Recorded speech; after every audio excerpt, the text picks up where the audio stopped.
Et pour légitimer votre valeur, donc il y a à la fois vos outils, donc le CV, la lettre de motivation, il y a votre entretien quand vous allez l'avoir. À un moment donné, il va falloir toujours argumenter et mettre en avant la valeur que vous avez apportée durant toute votre expérience à toutes les entreprises avec lesquelles vous avez travaillé. Et ça, malheureusement, c'est des choses qu'on a tendance à zapper en entretien. C'est-à-dire que très souvent, quand on a quelqu'un, il va parler de son passé. Souvent, il va nous parler de ses mauvaises expériences, de pourquoi ça s'est mal passé, de pourquoi il a été viré. En fait, on a l'impression que c'est le purgatoire. Et en fait, rarement vous arrivez à vous valoriser.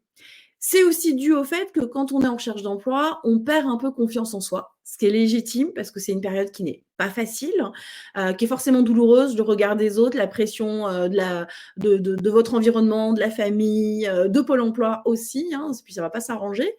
Mais ce qu'il faut, c'est que vous habituez votre cerveau à utiliser des termes positifs quand vous parlez de vous. Alors c'est le côté très, positive attitude, mais ça fonctionne en fait. Plus vous allez, habituer votre cerveau à parler de vous de manière positive et plus vous allez le faire en fait, plus vous allez vous mettre en action de manière positive et donc ça aura un impact pendant l'entretien. Pendant l'entretien, je vous jure qu'on détecte les gens qui sont, négatifs, qui n'ont pas confiance en eux, dans la manière dont ils ont de parler, dans le choix des mots qu'ils vont utiliser, donc c'est vraiment important.